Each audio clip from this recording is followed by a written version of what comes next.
What is going on, guys? Welcome to your second tutorial in Java game development. And in this tutorial I'm going to be actually finishing up the last tutorial where we pretty much are going to finish creating a thread. And well, let's just go ahead and get started. So actually we need a main method in this, so let's go ahead, and I probably should have done that before, but I can do it now. Public static void main string, come on Haas, args, and let's go ahead and put main method right there. So in our main method, again, I should have done that before, but oh well, you guys got some time. What you need to do in order to make threads is call caps lock on, yep, the thread class.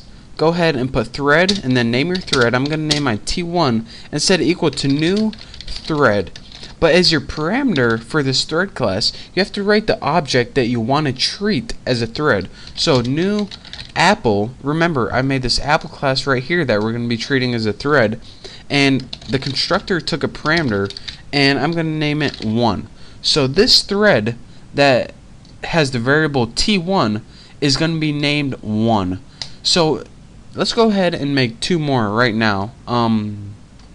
Again, we're going to be creating 3 threads from the same class, and I'm going to name this one T2 and the variable T3, and the thread's name is going to be 2 and 3. And if you're wondering why I'm typing 1, 2, 3, it's because this apple constructor, remember, we passed it in a string variable to give it a name right there, and then upon construction of the object it creates a random time.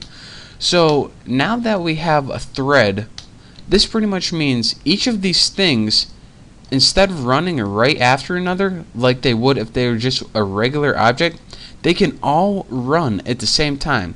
So before we learned about threads, whenever we created a new apple class, it would have to do the constructor and do everything it did first before moving on to this one, and then after that it moved on to this one.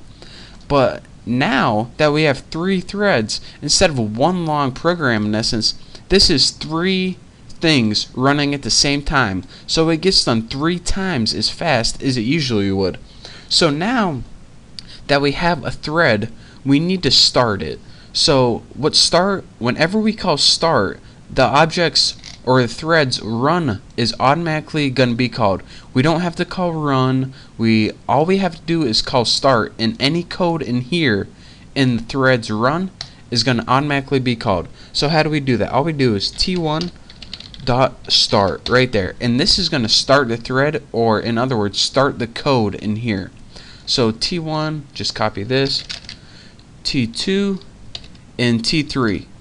And why did I make this random time? Well, I'll show you right in a second.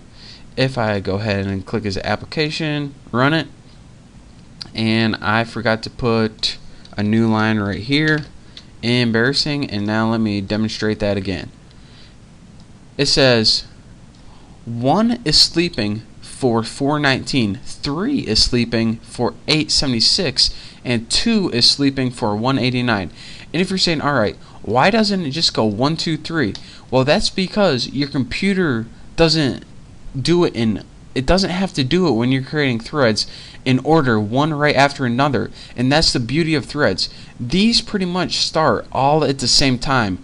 I mean, there's a little bit difference, but in essence they all start at the same time. And why did I put how long it sleeps for? Because when a thread sleeps, it pretty much does nothing but wait there. It doesn't pull a burden on your CPU processor at all. It just sits there and waits there, and it pretty much allows for other stuff to happen. So if you're saying, alright, when this thread gets done, I want you to sleep and wait for other threads. So when 2 is sleeping, it pretty much is just sitting there and chilling. So that's why when it sleeps for a 10th of, or excuse me, like a 20th or 0.18 of a second, then this one gets done sleeping first.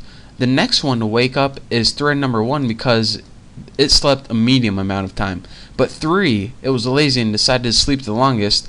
That's why 3 got done running so late.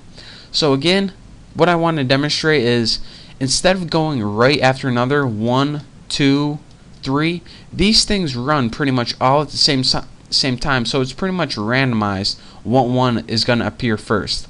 And this is also random, and I want to display this because this says while it's sleeping, it allows other threads to continue doing what they do. So this is kind of the beauty of threads, one more time, that you can have multiple things running at the same time, and this speeds up your program. That's all I want to explain for this tutorial.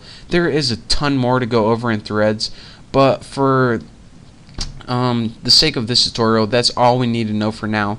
As we continue programming in games, we'll learn later, and even if this doesn't make sense now, when I start using it in a game, sometimes these just examples using it can be kind of confusing because it doesn't really do anything. It's just an example. But trust me, you'll see why this is useful later on. But I needed to give you guys a quick intro, or else I would never forgive myself for it. So that's all you need to know about threads for now. If you want to learn more, then go to Java website or something, or just wait for my tutorials. But for now, thank you guys for watching. Don't forget to check out the next tutorial where we will be pretty much building our very first beginning of a Java game. So thank you again. Don't forget to subscribe, and I'll see you in the next tutorial.